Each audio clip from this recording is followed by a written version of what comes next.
बांग्लादेश पर भारत सरकार ने सर्वदलीय बैठक भी बुलाई है और सुबह 10 बजे का वक्त है जब संसद भवन में ये बैठक होने वाली है। हालांकि सभी प्रमुख दलों के नेता इस बैठक में शामिल रहेंगे और बांग्लादेश पर संसद में बयान देने पर फैसला लिया जाएगा। सर्वदलीय बैठक में सरकार की तरफ से विदेश मंत्री, रक्षा मंत्री और गृह मंत्री के साथ ही संसदीय कार्य मंत्री भी मौजूद रहेंगे। हमारे सहयोगी आनंद प्रकाश पांडे इस वक्त हमें ज्वाइन कर चुके हैं। संसद भवन में होने वाली सर्वदलीय बैठक के बारे में और क्या जानकारी आनंद? देखिए, कल तमाम दलों ने संसद के अंदर और संसद के बाहर सरकार से जानने की कोशिश की थी कि बांग्लादेश में जो राजनीतिक हालात बने हुए हैं उसको लेकर भारत सरकार के स्टैंड क्या है। इसके साथ साथ शेख हसीना को लेकर सरकार क्या विचार कर रही है, क्या शेख हसीना को भारत में रखना है या फिर वो आगे कहीं पॉलिटिकल असाइलम लेगी। राहुल गांधी तक ने कल विदेश मंत्री एस जयशंकर से जाकर मुलाकात की थी और इस बारे में उनसे सरकार का रुख जानना चाहता था। ऐसे में तमाम तरह के शंकाएं हैं, चिंताएं हैं। तो ऐसे में आज सरकार ने एक सर्वदलीय बैठक बुलाई है। 10 बजे ये सर्वदलीय बैठक है जिसमें सभी जो प्रमुख राजनीतिक दल है उनके नेता मौजूद रहेंगे। इस बैठक में सरकार की तरफ, जैसा कि आपने बताया, गृह मंत्री अमित शाह, विदेश मंत्री, रक्षा मंत्री के साथ संसदीय कार्य मंत्री तो रहेंगे ही रहेंगे और विदेश मंत्री इस बैठक में सभी राजनीतिक दलों के नेता जो इस बैठक में मौजूद रहेंगे उनको बांग्लादेश को लेकर भारत सरकार क्या सोच रही है और अभी वहाँ पे कैसे राजनीतिक हालात है उसको लेकर एक ब्रीफ करेंगे, एक प्रेजेंटेशन देंगे और साथ ही साथ इसी बैठक में भी ये तय किया जाएगा कि सरकार आज संसद में क्या बयान देगी। क्योंकि सरकार का ये मानना है कि अभी बड़ा प्री मैच्योर और ऐसे वक्त में अगर सरकार कोई बयान देती है तो सरकार को अपना स्टैंड बताना पड़ेगा। तो हो सकता है कि जो वहां नई सरकार बनने जा रही है उसको लेके कुछ संशय हो जाए या भारत के रुख को लेकर कुछ सवाल खड़े हो जाते। ऐसे में सरकार एक बार जो राजनीतिक दल है, देश के प्रमुख राजनीतिक दल है, उनको कॉन्फिडेंस में लेना चाहती है और उसके बाद संसद में बयान देगी।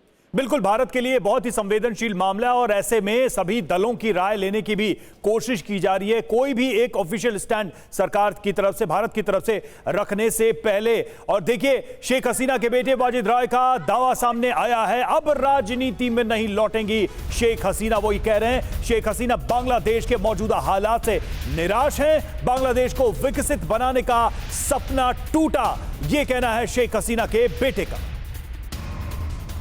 अचल मल्होत्रा सर, सवाल आपसे, शेख हसीना की भारत में मौजूदगी और इस बीच ये हालात, जिसकी ये तस्वीर जरा आप स्क्रीन पर देखिए, क्योंकि यहां पर हिंदुओं पर जो खतरा इस वक्त वहां पर बना हुआ है, जाहिर सी बात है भारत की भी उस पर नजर है। अचल सर।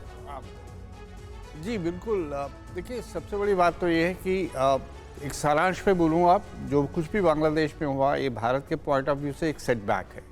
क्योंकि आप अगर इतिहास पे नज़र डालें बांग्लादेश और भारत के संबंधों के, तो जब जब बीएनपी पावर में रही है भारत और बांग्लादेश के संबंधों में गिरावट आई है और जब जब शेख हसीना पावर में रही है भारत और बांग्लादेश के संबंध बहुत मजबूत हुए हैं। ख़ास तौर से उन्होंने हमारे सिक्योरिटी इंटरेस्ट को सिक्योरिटी कंसर्न्स को लेकर बहुत काम किया है।